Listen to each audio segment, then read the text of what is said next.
सहना भवतु सहनौ भुनक्तु सह वीर्यं करवावहै तेजस्विनावधीतमस्तु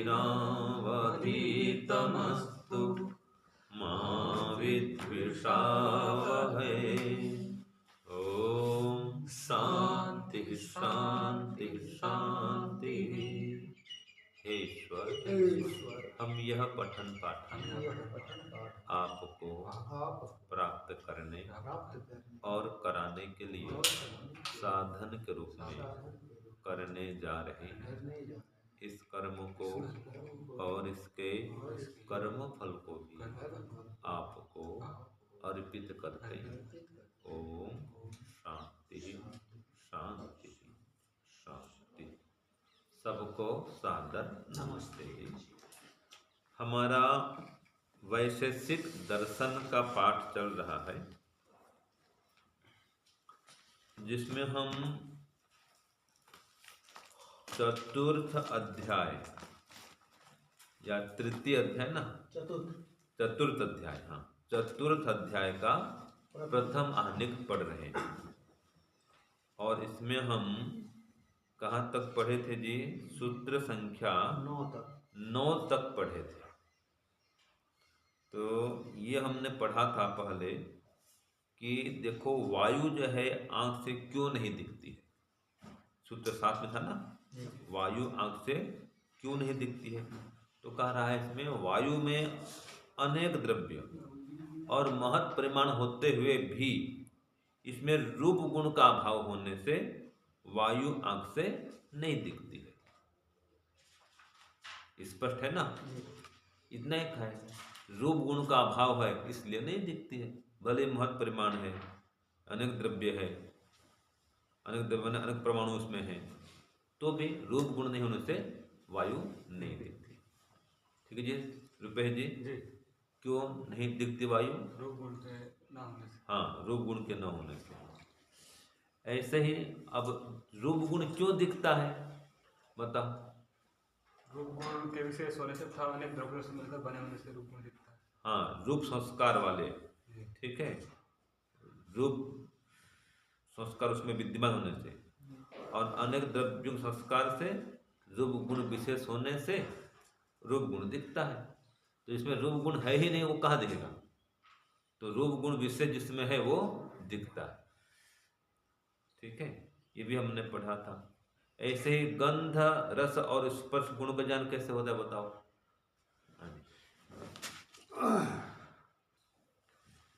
तो गंध रस और स्पर्श गुण का ज्ञान कैसे होता है? ये सूत्र 9 में हमने पढ़ा था। तो कैसे होता है बताओ रुपेश जी? गंध रस और स्पर्श गुणों का ज्ञान भी अनेक द्रव्यों के सहयोग से था, उनके गुणों के विशेष होने से होता है। हाँ, और गंध का ज्ञान नासिका से होता है, रस का ज्ञान रसना से, और स्पर्श का ज्ञान त्वक इंद्रिय से होता है, क्योंकि इनमें ये गुण विशेष हैं। ठीक है, तो ये गुण विशेष हैं तो इनका ज्ञान होता है। अनेक द्रव्यों का संग्रह भी है, संयोग भी है, और गंध रस और स्पर्श गुण इसमें विशेष है, तो ये गुण होने से ही इनका ग्रहण करता है जो नासिका इंद्रिय है या त्वक इंद्रिय है। अगर इनमें ये गुण होता ही नहीं तो ग्रहण नहीं होता, इनका ज्ञान नहीं होता। मतलब तो जहाँ गंध रस स्पर्श गुण नहीं है उनका ज्ञान नहीं होगा। ये हमने पढ़ा था सूत्र 9 में। आगे क्या चलेगा? सूत्र संख्या 10 चलेगा भी, है ना? चलो, तो सूत्र 10 बोलिए। तस्य अभावात् अव्यभिचारः। इसका प्रश्न लिखिए। पहले प्रश्न के उत्तर में सूत्र, फिर सूत्रार्थ। तो प्रश्न लिखिए, गंध रस और स्पर्श गुणों में, गंध रस और स्पर्श गुणों में रूप गुण का अभाव होने से गंध, रस और स्पर्श 3 गुण है ना। जी। तो इसमें इनमें कह रहा है रूप गुण का अभाव होने से, आगे लिखो, गंध आदि गुणों का नेत्र से, गंध आदि गुणों का नेत्र से प्रत्यक्ष नहीं होता,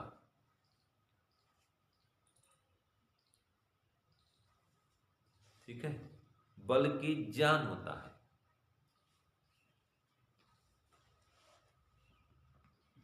बल्कि ज्ञान होता है।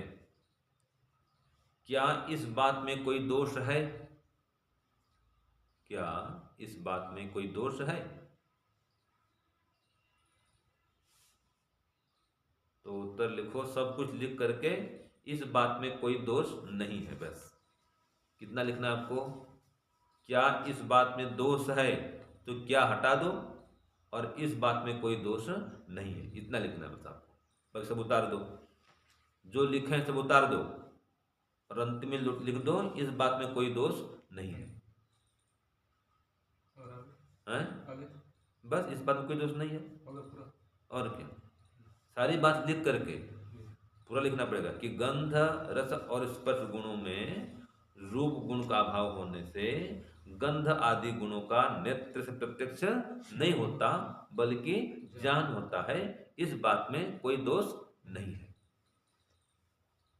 हाँ जी, समझे जी पद्मनाभ जी? प्रश्न को पूरा वही लिख देना है, और इसमें यह जोड़ना है कि इस बात में कोई दोष नहीं है। क्या दोष नहीं है? कि इसने जो कह दिया कि गंध, रस और स्पर्श गुण, इसमें रूप गुण तो है ही नहीं। तो जब इनमें रूप गुण नहीं है, किनमें किनमें? गंध में, रस में और स्पर्श में। इन तीनों गुण में रूप है क्या? गंध में रूप गुण है जी? क्यों जी? दुर्गंध है, सुगंध है, इसमें कोई रूप होता है क्या? क्या नहीं होता। ऐसे रस है, मीठा रस है, नमकीन रस है, खट्टा है, मीठा है, नमकीन है, कोई इसमें कोई रूप गुण है? बताओ। ऐसे स्पर्श है, कोमल स्पर्श है, कठोर स्पर्श है, इसमें कोई रूप गुण है? नहीं है। तो इसलिए इसका नेत्र से प्रत्यक्ष नहीं होता, तो क्या होता है? ज्ञान होता है। छू करके देखो, तो छूकर ज्ञान होता है स्पर्श का, रस का चख करके ज्ञान होता है, गंध का सूंघ करके ज्ञान होता है। तो इस बात में कोई दोष है क्या? तो कोई दोष नहीं है। यह कहा दिया सूत्र 10 में। समझ में आ रहा है ना? हाँ। तो इसमें रूप गुण है ही नहीं, तो इसलिए आंख से इसका प्रत्यक्ष नहीं होता, माने आंख से गंध नहीं दिखता, आंख से स्पर्श का ज्ञान नहीं होता, और आंख से रस का ज्ञान भी नहीं होता। इसके लिए अलग अलग इंद्रियां हैं, उनके माध्यम से उनका ज्ञान होता है। हो गया स्पष्ट? चलो सूत्र 11 बोलिए। संख्या परिमाणानि पृथकत्वम, हाँ, संयोग विभागौ परत्व अपरत्वे कर्म च रूपी द्रव्य समवायात चक्षुषाणि। ये हो गया आपका सूत्र 11, और सूत्र 12 भी साथ में ही है, लिख दो, बोलो। अरूपेषु अरूपेषु अचक्षुषाणि। सूत्र 12 हो गया। अब इसका प्रश्न इकट्ठा बनेगा, दोनों इकट्ठा है, 11 12, उत्तर भी इकट्ठा आएगा। तो प्रश्न लिखिए, प्रश्न लिखो 11 और 12 इकट्ठा कर दीजिए, ठीक है ना? लिखिए, संख्या परिमाण पृथकत्व संयोग विभाग आदि गुण किस प्रकार जाने जाते हैं? किस प्रकार जाने जाते हैं?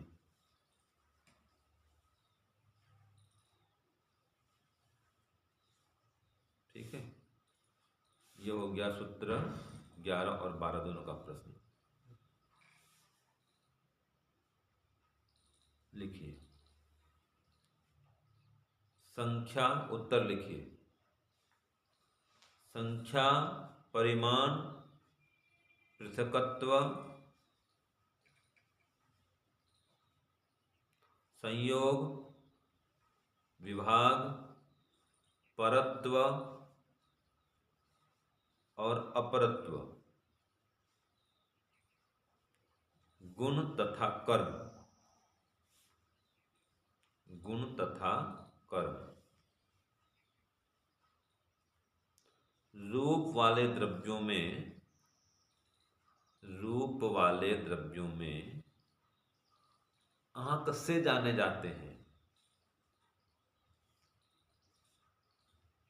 ये 11 कर दो, ठीक है। आगे उसमें जोड़ दो 12 करके, इसमें 12 लिख दीजिए, ब्रैकेट में 12 करो और लिखिए, और रूप रहित द्रव्यों में आंख से नहीं जाने जाते। रूप रहित द्रव्यों में आंख से नहीं जाने जाते। ये सूत्र 12 का अर्थ हुआ, दोनों इकट्ठा हो गया इसलिए।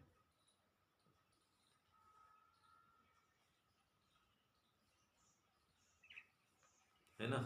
तो क्या कहा, देखो इसमें सूत्र 12 में अरूपेषु, अचक्षुषाणि, अरूपेषु जिनमें रूप नहीं है, तो रूप नहीं तो आंख से वो दिखते नहीं है। तो जिन द्रव्यों में रूप है ही नहीं, वे द्रव्य आंख से नहीं दिखते हैं। जैसे वायु आंख से नहीं दिखती, आकाश आंख से नहीं दिखता। क्यों? क्योंकि उसमें रूप गुण नहीं है। और ऐसे संख्या, परिमाण, ये जिन द्रव्यों में रूप गुण है तो वो जाने जाएंगे। 2 संख्या, 3 संख्या, ठीक है। 2 बंदर आ रहे हैं, 3 बंदर हैं, 4 बंदर हैं, तो बंदर रूप गुण है ना जी। तो संख्या गिनती कर लिए, परिमाण देख लिए, कितना बड़ा बंदर है, लंबा चौड़ा कितना है देख लिए। फिर से तो भाई ये बंदर बाकी बंदरों से अलग है, इसका बंदर देखा हुआ, एक बंदर इसमें है, उसका पैर टूटा हुआ है, देखा, अपाहिज बंदर एक है, तो वो उन बंदरों से पृथक है, वो अलग है थोड़ा। तो ऐसा ऐसा जो द्रव्य है, ऐसे जो द्रव्य हैं उनमें जिनमें जिनमें रूप गुण होता है उनको आंख से देख सकते हैं। ऐसे कर्म भी, जो गुण होता है कर्म हो, अगर रूप वाले द्रव्यों से उसका संबंध है तो आप उनको आंख से जान सकते हैं। गति हो रही है, गाड़ी में गति हो रही है, तो वो जिस गाड़ी में गति हो रही द्रव्य में, तो उस कर्म को देख रहे हैं ना जी, क्योंकि द्रव्य में रूप गुण है, गाड़ी में गाड़ी गति कर रही है, तो उस गति कर्मों को आप देख रहे हैं। ये है। तो जिन द्रव्यों में रूप गुण होता है और उनमें गति हो, कुछ भी हो, उसको आप आंख से जान सकते हैं। और जिनमें रूप है ही नहीं तो उन द्रव्यों को आंख से देख नहीं सकते। सीधी सी बात है।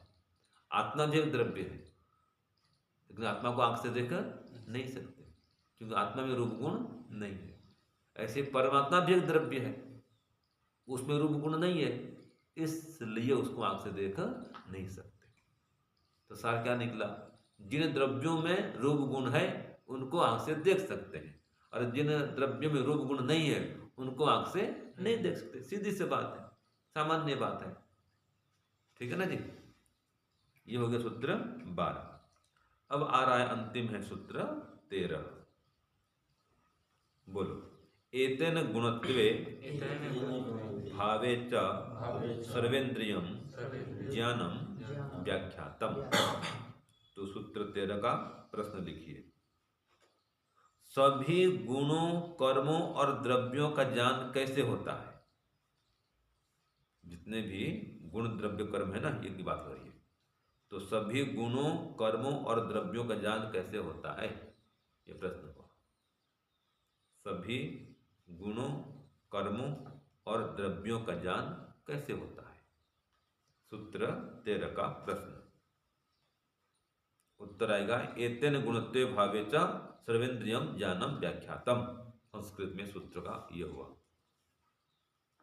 अब इसका हिंदी में सूत्रार्थ लिखो, उत्तर 13 लिखो, ठीक है जी। लिखिए। पूर्व सूत्र 11-12 की प्रक्रिया से, अभी जो हमने पढ़ा था, तो पूर्व सूत्र 11 एवं 12 की प्रक्रिया से सभी गुणों, कर्मों और द्रव्यों का, सभी गुणों, कर्मों और द्रव्यों का ज्ञान यथा योग्य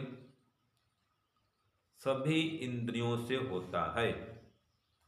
यथा योग्य सभी इंद्रियों से होता है, ऐसा जानना चाहिए। ऐसा जानना चाहिए।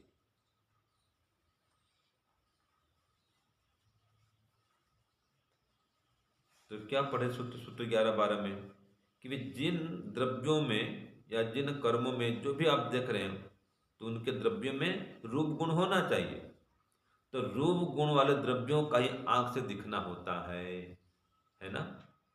तो ये कह रहा है कि गुणों का, कर्मों का द्रव्यों ज्ञान इंद्रियों से होगा। अगर रूप गुण का है, जिसमें रूप गुण है, उसका ज्ञान कैसे होगा? आंख से होगा। और जिसमें रूप गुण नहीं है तो कैसे होगा? जिसमें गंध गुण है तो नासिका इंद्रिय से होगा। कोई कठोर है, कोमल है, इसका ज्ञान करना है, स्पर्श का ज्ञान करना है, तो वो कैसे होगा? हाँ जी, आंख से नहीं होगा। आंख से नहीं होगा, कैसे होगा? त्वचा से होगा। त्वचा से होगा। ये कह रहा है सभी इंद्रियों से यथा योग्य कह रहा है, जिसमें जो गुण है और जिस गुण को जो इंद्रिय ग्रहण करता है उसके माध्यम से उसका ज्ञान हो जाएगा। जिसमें रूप गुण है उसको आंख ग्रहण करेगा, जिसमें गंध गुण है उसको नासिका इंद्रिय ग्रहण करेगा, और जिसमें स्पर्श गुण है उसमें उसको कौन ग्रहण करेगा? त्वक इंद्रिय। तो ऐसे अलग अलग गुणों को जिनमें जैसी व्यवस्था है उसी आधार पर इंद्रियां उसको ग्रहण करती हैं, ये समझना चाहिए। तो इस प्रकार से सभी गुणों का, कर्मों का और द्रव्यों का ज्ञान सभी इंद्रियों से यथायोग्य हो जाता है। इंद्रियों से होगा, ठीक है। हाँ, ये बात अलग है। परमात्मा, उसका ज्ञान इंद्रिय से नहीं होगा। आत्मा भी है, उसका ज्ञान भी इंद्रिय से नहीं होगा, वो अलग है। आत्मा परमात्मा छोड़ दो। हाँ, मन का तो सहयोग रहेगा उसमें। आत्मा की जानकारी, आत्मा को जानने के लिए मन का सहयोग चाहिए। मन के माध्यम से जानेगा आत्मा को, और परमात्मा जानने के लिए भी मन का सहयोग चाहिए। आत्मा भी चाहिए, मन भी चाहिए। तो वहां पर ये भौतिक इंद्रिय काम नहीं करेंगे, वहां पर आंतरिक इंद्रिय, मन, उसका कुछ रोल रहेगा और आत्मा का रहेगा रोल परमात्मा जानने के लिए, ठीक है ना। तो आत्मा परमात्मा जान में ये जो बाह्य इंद्रियां हैं, बहिष्करण, ये काम नहीं आती, वहां अंतःकरण काम आता है। तो इस प्रकार से इन द्रव्यों का आत्मा परमात्मा का भी ज्ञान होता है, ठीक है। तो ये आपका सूत्र 13 पूरा हो गया और ये आहन भी पूरा हो गया। चलो, ओम शांति शांति शांति, सर्वेभ्यो नमः।